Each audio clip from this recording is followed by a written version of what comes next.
Hello everyone, welcome back to exam Guru. दोस्तों, इस video में हम आपको बताने वाले हैं कि कैसे आप अपने घर से बैठे हुए अपने एंड्रॉयड मोबाइल से MTS 2019 का फॉर्म भर सकते हैं। इस वीडियो में मैं पूरी डिटेल्स के साथ आपको रजिस्ट्रेशन से पेमेंट तक की मेथड को स्टेप बाय स्टेप बताऊंगा। एक भी स्टेप अगर आपने गलत किया तो आपका फॉर्म रिजेक्ट हो सकता है, तो इसलिए इस वीडियो को शुरू से अंत तक ध्यान से देखिएगा और वीडियो अच्छा लगे तो लाइक और शेयर कीजिएगा। और अगर आप मेरे चैनल पर नए हैं तो इस चैनल को सब्सक्राइब करके बेल नोटिफिकेशन को ऑन कर लें, ताकि आगे आने वाली हर एक वीडियोज़ की नोटिफिकेशन आपको सबसे पहले मिलती रहे।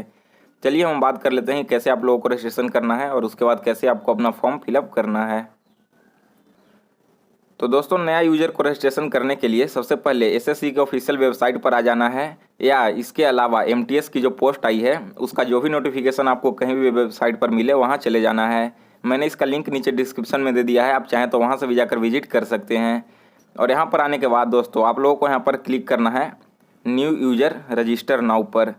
सिंपली आपको इस ऑप्शन पर क्लिक कर देना है। इस ऑप्शन पर क्लिक करने के बाद आपके सामने एक ऐसा विंडोज ओपन होगा और इसमें क्या क्या डाटा फिल करना है मैं आप लोगों को बताता हूँ।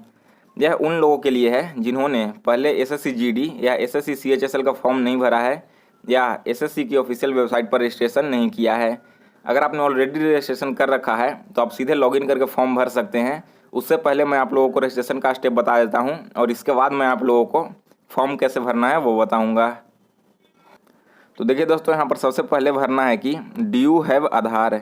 अगर आपके पास आधार कार्ड है तो आप यहाँ पर यस पर क्लिक करिएगा और नहीं है तो नो पर क्लिक कर दीजिएगा। लेट अगर आपके पास आधार कार्ड है तो यस पर क्लिक करिए और इसके बाद आप लोगों को यहाँ पर आपका आधार नंबर डालने के लिए दिया जाएगा। अगर नहीं है तो आप सिंपली यहाँ पर नो पर भी क्लिक करके रख सकते हैं। नेक्स्ट आपका ऑप्शन है टाइप ऑफ ID, यानी किस तरह की ID प्रूफ आप यहाँ पर दिखाना चाहते हैं। अगर आधार कार्ड नहीं है तो इसके अलावा आप driving licence, employer ID card, PAN card, passport card, school college card और वोटर ID कार्ड भी देकर यहाँ पर फिल कर सकते हैं। अब जो भी डॉक्यूमेंट ऊपर में सबमिट करेंगे उसका ID नंबर आप लोगों को यहाँ पर देना होगा। इन सब के बाद नेक्स्ट आपका आता है नेम, यानी कि आपके जो मैट्रिक की सर्टिफिकेट है 10th क्लास की उसमें आपको नाम कौन सा दिया हुआ है या आप लोगों को यहाँ पर फिल कर देना है। नेक्स्ट इसके बाद है यहाँ पर देखिए, आप एक बात का ध्यान रखिएगा कि आप अपने नाम के साथ कोई भी टाइटल ऐड नहीं कीजिएगा, जैसे कि श्री, श्रीमती, मिस्टर, जो भी टाइटल होता है उसे ऐड नहीं करना है। नाम इंटर करने के बाद नीचे में आपको फिर से अपना नाम इंटर करके इसको वेरीफाई करना है और इसे करने के बाद यहाँ पर चेक करना है कि क्या आपने कभी अपना नाम चेंज किया है या नहीं किया है। अगर किया है तो यस पर क्लिक करिएगा और नहीं किया है तो नो पर क्लिक कीजिएगा। अगर आपने अपना नाम चेंज किया है तो आपने नया नाम क्या है यहाँ पर आप लोगों को नीचे वाले ऑप्शन में फिलिप करना है। अगर आप यस पर क्लिक करेंगे तो यहाँ पर आपको अपना नाम फिल करना होगा। नेक्स्ट आती है फादर्स नेम। तो देखिए दोस्तों, फादर्स नेम में भी वही फिल करना है जो आपका मेट्रिकुलेशन के सर्टिफिकेट में है। और याद रखिएगा कि फादर्स नेम के साथ भी आप लोग मिस्टर या जो भी है आपका श्री टाइटल यूज नहीं करना है। फिर से आपको नीचे वेरीफाई करना है फादर्स नेम इंटर करके और उसके बाद नीचे में आपको मदर्स नेम इंटर करना है जो कि आपके मैट्रिक के सर्टिफिकेट के अनुसार है। मदर्स नेम वेरीफाई करने के बाद आप लोगों को डेट ऑफ बर्थ यहाँ पर फिल करना होगा। यहाँ पर डेट ऑफ बर्थ पर आप क्लिक करिए, उसके सामने आपके पास कैलेंडर ओपन होगा और जो भी आपका डेट ऑफ बर्थ है आप लोग यहाँ पर इसे चूज कर लीजिए। यहाँ पर फिर से आप लोगों को डेट ऑफ बर्थ वेरीफाई करना है नेक्स्ट वाले ऑप्शन में और इसके बाद आप लोगों को मैट्रिक का डिटेल्स फिल करना है। Matriculation 10th class examination details. Educational board सबसे पहले पूछ रहा है, यानी कि आप मैट्रिक की परीक्षा किस बोर्ड से दिए थे। CBSE, NIOS, जो भी आपने दिया था, स्कूल बोर्ड या जो भी था, आप लोगों को यहाँ पर चूज कर लेना है इसमें से देखकर। इसको चूज करने के बाद आपको फिर से अपना बोर्ड वेरीफाई करना है, आपने CBSE से दिया था या किस से दिया था, आप यहाँ पर इसे वेरीफाई कर लीजिएगा। इन सभी को वेरीफाई करने के बाद आप लोगों को यहाँ पर अपना रोल नंबर फिल करना है। आप लोगों का मैट्रिक का रोल नंबर आपके एडमिट कार्ड या 10th क्लास की जो मार्कशीट मिली है उस पर मिल जाएगा। आप लोगों को यहाँ पर रोल नंबर फिल करना है और नेक्स्ट ऑप्शन में जो आपने रोल नंबर फिल किया है वो आप लोगों को यहाँ पर वेरीफाई कर लेना है। इन सभी को फिल करने के बाद आप लोगों का आता है नेक्स्ट ईयर ऑफ पासिंग, यानी कि आपने मैट्रिक किस साल पास किया है। तो इस पर क्लिक करके आप लोग यहाँ से अपना ईयर ऑफ पासिंग सेलेक्ट कर लीजिए कि आपने कौन से साल में मैट्रिक पास किया है। नेक्स्ट आता है ईयर ऑफ पासिंग को वेरीफाई करने के लिए, सिंपली आप यहाँ पर भी वेरीफाई कर लीजिए और इसके बाद नेक्स्ट ऑप्शन है जेंडर, मेल या फीमेल, आप जो भी यहाँ पर क्लिक कीजिए, जेंडर को वेरीफाई करना है।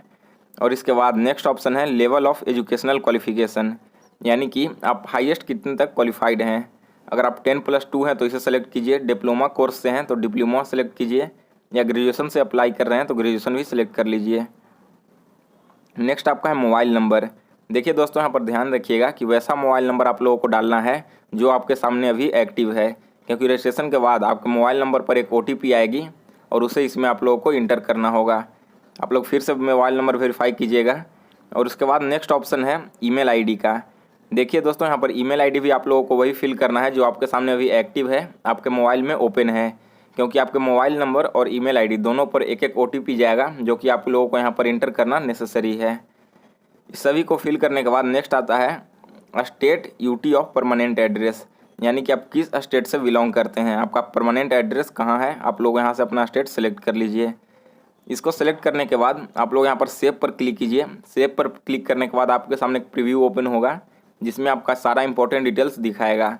अगर आप श्योर हैं कि वो सारे डिटेल्स सही हैं तो आप लोग सेव पर उसके बाद क्लिक कर दीजिएगा और OTP इंटर करने के बाद आपका रजिस्ट्रेशन सक्सेसफुली हो जाएगा और आपके मोबाइल नंबर पर एक रजिस्ट्रेशन नंबर और एक पासवर्ड भेजा जाएगा जिसका यूज आप लोग बाद में लॉगिन करने के लिए कर सकते हैं। चलिए मैं आपको बताता हूँ कि कैसे आप लोगों को लॉगिन करना है रजिस्ट्रेशन के बाद और उसके बाद कैसे अपना फॉर्म फिल करके पेमेंट करना है।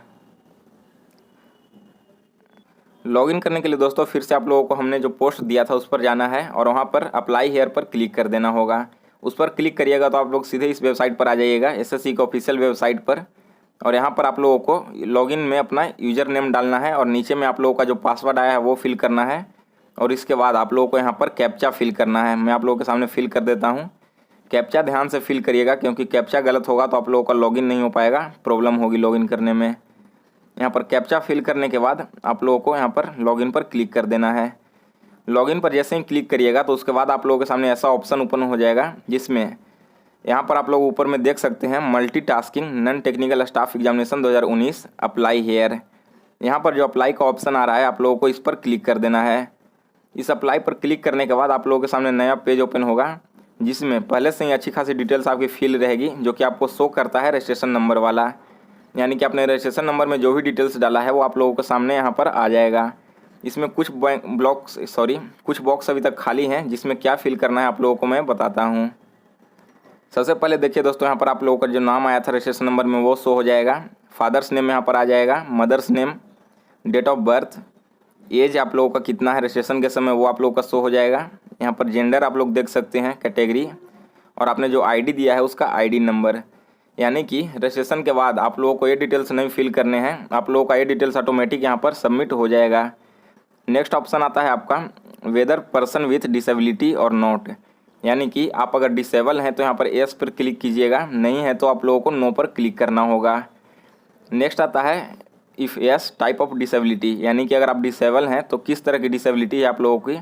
चलिए मैं आप लोगों को इसका एक एग्जांपल दिखा देता हूँ इसके ऑफिशियल नोटिफिकेशन में। यहाँ पर देख सकते हैं आप लोग टाइप्स ऑफ डिसेबिलिटीज़, यहाँ पर ऑप्शन आपके सामने दिया हुआ है। जो भी आप लोग इसमें से जो भी हैं आपके सब पास सर्टिफिकेट है तो इसको चूज कर लीजिए। आप इसका ऑफिशियल नोटिफिकेशन पर भी इसे पढ़ सकते हैं कि किस किस तरह की डिसेबिलिटी होती है। आप यहाँ पर देख कर इसको ऑप्शन चूज कर सकते हैं। इसे करने के बाद आप लोग का नेक्स्ट ऑप्शन आता है नेशनलिटी, यानी कि आपकी राष्ट्रीयता क्या है। आप लोग जिस भी राष्ट्र से यहाँ पर सेलेक्ट कर लीजिए, सिटीजन ऑफ इंडिया। नेक्स्ट है मार्क का विजुअल आइडेंटिफिकेशन, यानी कि आपके शरीर पर कोई भी ऐसा मार्क जो आप लोगों को विजुअल करता है, यानी कि आप लोगों को प्रूफ करता है कि यह आप ही का ID है। नेक्स्ट इसके बाद आपका मैट्रिकुलेशन का डिटेल्स आ जाता है जो कि आपने अभी रजिस्ट्रेशन नंबर में फिल किया था। इन सभी को फिल करने के बाद आप लोगों को preference of examination centre select करना है। यहाँ पर चूज करके आप लोग अपना एग्जामिनेशन सेंटर सेलेक्ट कर सकते हैं। यहाँ पर आप लोगों को 3 ऑप्शन चूज करना है, तीनों आप लोग अपने आप चूज कर लीजिए आप कहाँ अपना सेंटर देना चाहते हैं। नेक्स्ट ऑप्शन है वेदर एक्स सर्विसमैन, यानी कि आप पहले से ही किसी सरकारी कर्मचारी हैं या नहीं, यस या नो यहाँ पर क्लिक कीजिए। अगर आप यस पर क्लिक करते हैं तो यहाँ पर आप लोगों को नीचे में देखिए एक ऑप्शन एक्टिव हुआ है जिसमें आप लोगों को यहाँ पर शो करना है कि for ex serviceman length of service in armed forces, यानी कि आप कितने सालों से कार्यरत हैं आप लोगों को यहाँ पर शो करना है। नेक्स्ट है आपका have you already joined the civil post by availing benefit of reservation of ex serviceman, यानी कि आपने ऑलरेडी किसी सिविल पोस्ट को ज्वाइन कर लिया है एक्स सर्विसमैन के रिजर्वेशन से। अगर किया है तो यस कीजिए, नहीं किया है तो नो पर क्लिक कर देना है। यहाँ पर आप लोगों को एक ऑप्शन फिल करना है कि आप कब डिस्चार्ज हुए अपने पिछले कार्य से।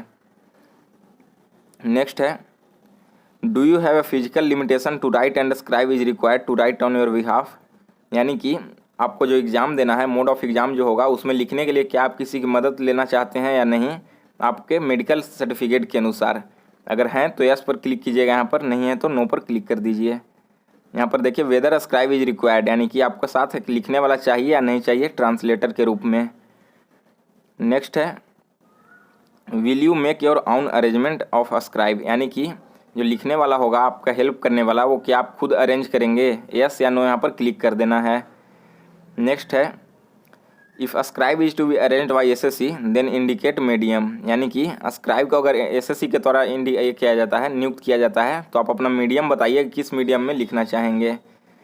नेक्स्ट है वेदर सीकिंग एज रिलैक्सेशन, यानी कि आप उस कास्ट से भी बिलोंग करते हैं क्या जिसमें आप लोगों को एज रिलैक्सेशन मिल सकता है। अगर आपको उम्र में छूट मिल रही है तो यस पर क्लिक कीजिए, नहीं मिल रही है तो नो पर क्लिक कीजिएगा। नेक्स्ट है आपका प्रेफरेंस ऑफ स्टेट, यानी कि आप किस स्टेट से अप्लाई करना चाहते हैं, यानी कि जब आप लोगों की इसका एग्ज़ाम देंगे और मान कर चलिए आप लोगों का सिलेक्शन हो जाता है तो आप कहाँ जॉब करना चाहेंगे, अपना स्टेट प्रेफरेंस दीजिए। इसमें देखिए दोस्तों कैसे फिल करना है और कहाँ से फिल करना है मैं आप लोगों को बताता हूँ।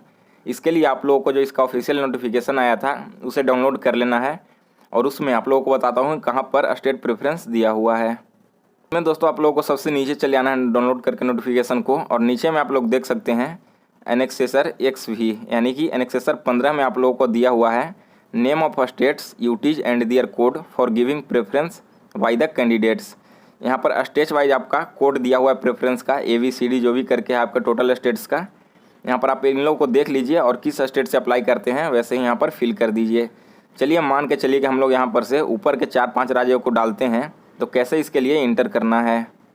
तो सबसे पहले आप जिस स्टेट के लिए अप्लाई करना चाहते हैं उसका यहाँ पर आप लोगों को कोड इंटर करना है। मान के चलिए कि उस स्टेट का कोड है D, तो आप लोगों को यहाँ पर D ऑप्शन सेलेक्ट कर लेना है।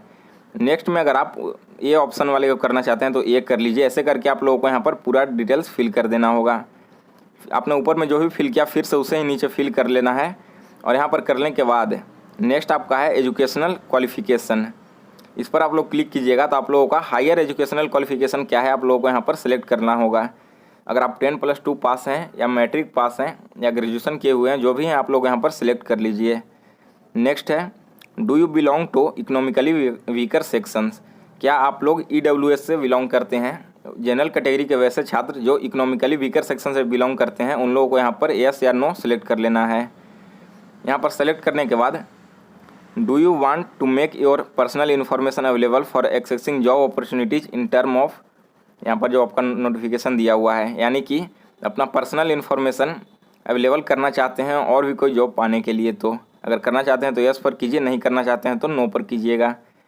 नेक्स्ट आपका है पोस्टल एड्रेस, यहाँ पर आपने अगर ऑलरेडी फॉर्म भरा है तो आप लोगों का जो एड्रेस सेव था पहले से परमानेंट एड्रेस वही यहाँ पर शो हो जाएगा।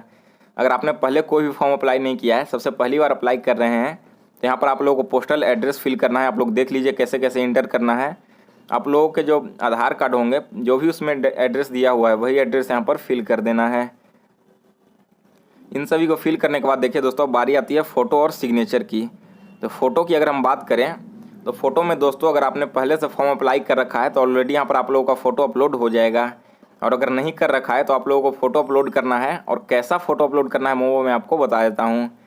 आपका जो फ़ोटो है उसका साइज़ 20 से 50 KB के बीच होना चाहिए। अब आप लोगों को मैं बताता हूँ कि अपने मोबाइल में कैसे अपना फ़ोटो का साइज़ कंप्रेस करेंगे।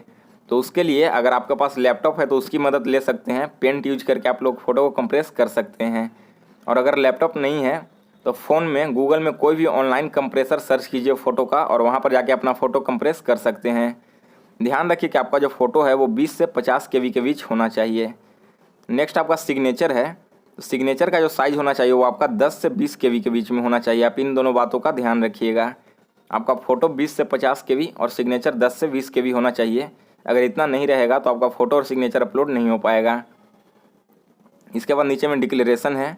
डिक्लेरेशन को पढ़ने के बाद आई एग्री पर क्लिक कीजिएगा। यहाँ पर ओके करने के बाद आप लोगों को नीचे एक कैप्चा फिल करना है। कैप्चा फिल कीजिए। यहाँ पर सबसे पहले जो भी यहाँ पर दिया हुआ है कैप्चा आप लोगों को फिल कर लेना है। और कैप्चा फिल करने के बाद यहाँ पर आप लोगों को सेलेक्ट करना है नीचे में, सॉरी मैं पहले कैप्चा फिल कर लेता हूँ उसके बाद बताता हूँ। यहाँ पर प्रीव्यू पर क्लिक करना है। प्रीव्यू पर जैसे ही आप क्लिक कीजिएगा तो आपने जो भी इन्फॉर्मेशन यहाँ पर दिया है वो सारे आपके सामने शो हो जाएंगे। अगर आपको 100% श्योर लगे कि ऑप्शन आपका सही है इन्फॉर्मेशन, तो आप सेव पर क्लिक कर दीजिए, वरना साइड में एक एडिट का ऑप्शन रहेगा। अगर आपको लगे कि नहीं मेरा ऑप्शन सही नहीं है तो आप एडिट पर करके उसे फिर से एडिट कर सकते हैं। सेव करने के बाद आपका फॉर्म सबमिट हो जाएगा और अब बारी आती है पेमेंट करने की। चलिए मैं आपको बताता हूँ कि आपको पेमेंट कैसे करना है। तो दोस्तों जैसे ही आप सबमिट पर क्लिक करेंगे तो उसके बाद आपके सामने ऐसा ऑप्शन आ जाएगा, application form is provisionally accepted, do you want to proceed for payment. तो पेमेंट करने के लिए आप लोग यहाँ पर यस पर क्लिक कर दीजिए। इसके बाद आप लोग पेमेंट के डैशबोर्ड पर आ जाएंगे। यहाँ पर आप देख सकते हैं फी पेमेंट ऑनलाइन या ऑफलाइन, आप लोगों को सेलेक्ट कर लेना है आप किस मेथड से पेमेंट करना चाहते हैं, और 100 रुपये के आप लोगों को पेमेंट करना है। अगर आप ऑनलाइन पर क्लिक करते हैं और सबमिट पर करते हैं तो आपके सामने नया पेज ओपन होगा जिसमें आप लोग यहाँ पर सेलेक्ट करना है अपना बैंक का डेबिट कार्ड वगैरह। आप जिस भी बैंक के डेबिट कार्ड से क्लिक करना चाहते हैं आप उस पर क्लिक कीजिए, यहाँ पर कन्फर्म पर क्लिक कीजिए और कन्फर्म पर क्लिक करने के बाद नेक्स्ट आपका कन्फर्म कीजिए। और इसके बाद आप लोगों को अपना डिटेल्स फिल करना होगा, कार्ड नंबर वगैरह, एक्सपायरी डेट, जो भी आपका डिटेल्स है फिल करके यहाँ पर पे पर क्लिक कर दीजिए। पे पर क्लिक करने के बाद आपका फॉर्म प्रोविजनली एक्सेप्टेड हो जाएगा और उसके बाद आप लोगों को जो भी अपने फॉर्म सबमिट किया है उसका एक प्रीव्यू डाउनलोड हो जाएगा, आप उसे प्रिंट करके रख सकते हैं। तो इन स्टेप्स को फॉलो करके आप MTS का फॉर्म ऑनलाइन अप्लाई कर सकते हैं। आशा करता हूं कि आपके सारे डाउट्स क्लियर हो गए होंगे। अगर इसके अलावा भी आप लोगों को कोई क्यूरीज है तो आप हमें कमेंट सेक्शन में ज़रूर पूछिए, मैं आपका जितना जल्दी हो सके उसका जवाब दूंगा। और इसके साथ ही वीडियो अच्छा लगा हो तो लाइक और शेयर कीजिएगा, और चैनल को सब्सक्राइब नहीं किया है तो सब्सक्राइब करके बेल नोटिफिकेशन को ऑन कर लें।